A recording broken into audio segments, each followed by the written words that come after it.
Hello, and welcome to the School Improvement Fund's monitoring webinar. After viewing this presentation, you will understand the steps and purpose of the monitoring process, be prepared to provide adequate responses to the questions found on the SIF monitoring form, and be equipped to gather and submit documentation that will satisfy the monitoring requirements. You recently received an email outlining the timeline for your review, as well as a copy of the monitoring form. The monitoring process includes both written responses and uploaded artifacts.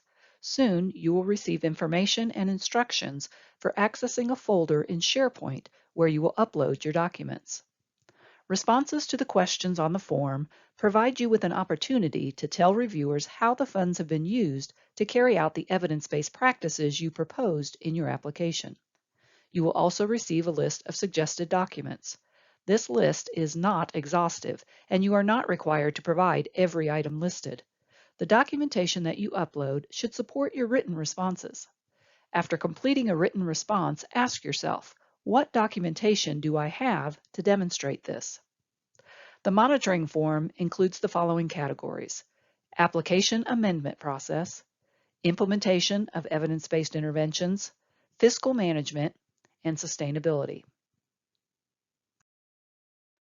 The amendment section is a chance for you to describe the process you use when determining if changes to your original application are needed. You'll want to describe the data that was reviewed, including both implementation data and student outcome data. What results were worrisome? Who was involved in the decision regarding the revisions that should be made? Did the change require any additional evidence-based practices? Knowing that all expenditures must meet ESSA evidence levels, how were any new evidence-based practices considered and evaluated? Your written response to question 1 should show the reviewer that the same rigor was used in the amendment process as when you originally identified your needs and the evidence-based practices that would support them in the original application. All amendments must align to your CSIP turnaround plan and the improvement priorities on which it was originally focused. Question 2 asks you to explicitly show that alignment. The written response should state the improvement priority that the revised activities support and the process you use to ensure that alignment. Who was involved in reviewing the original turnaround plan to confirm the improvement priorities?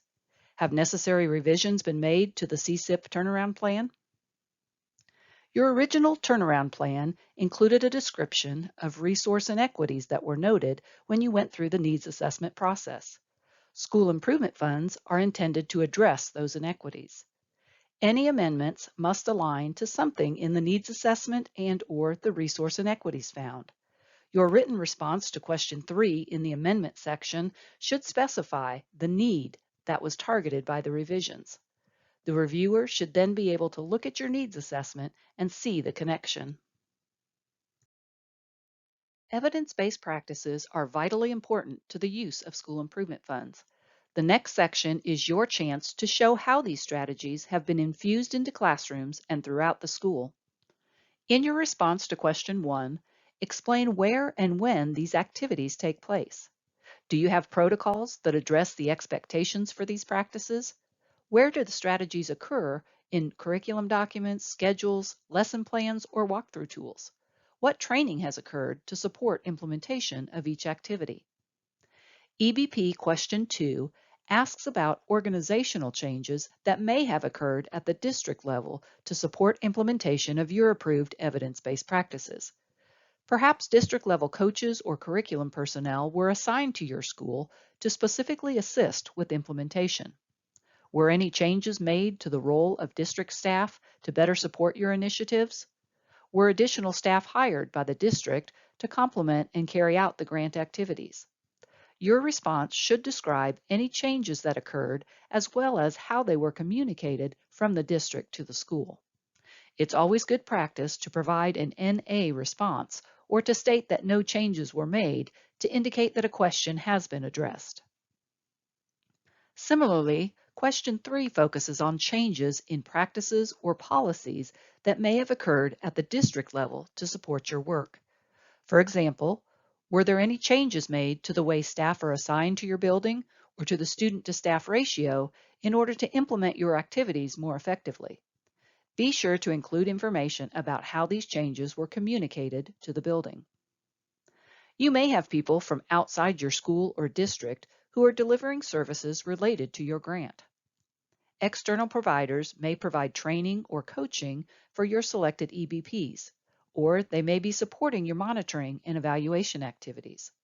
Question 4 in the EBP section asks you to describe the process you went through to determine they were qualified and experienced with the work. How did you know they were successful in similar situations? Keep in mind that a contract for services will not likely include enough information to satisfy this requirement.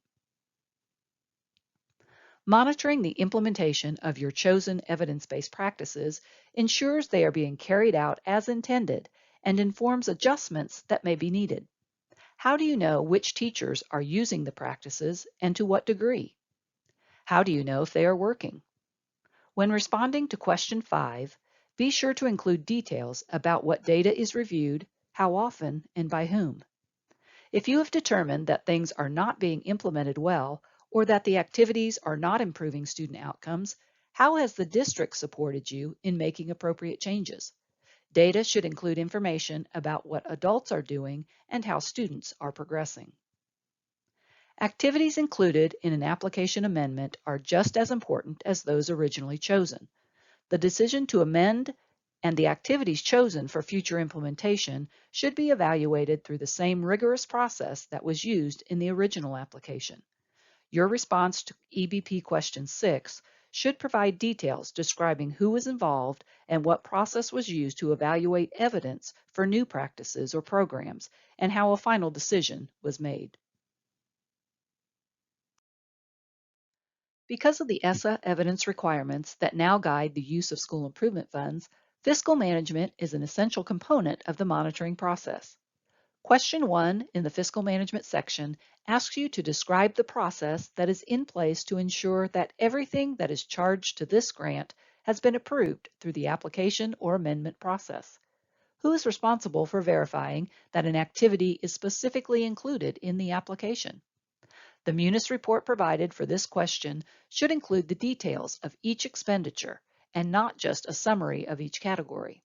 For example, if your application included registration for staff members to attend 3 different conferences, the reviewer would be looking for at least 3 entries in Munis Code 338 to clearly indicate that funds were expended for those specific conferences.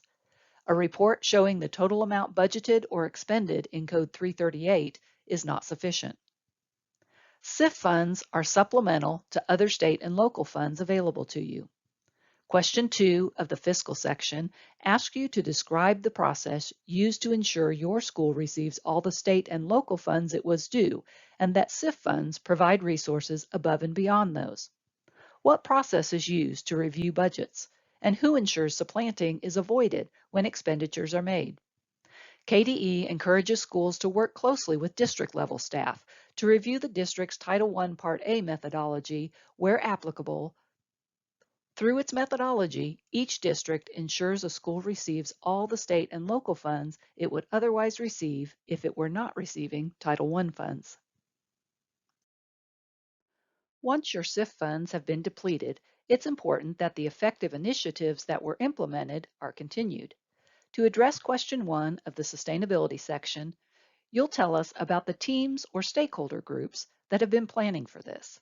Have you looked at how you might budget other federal, state, or local funds to support these activities?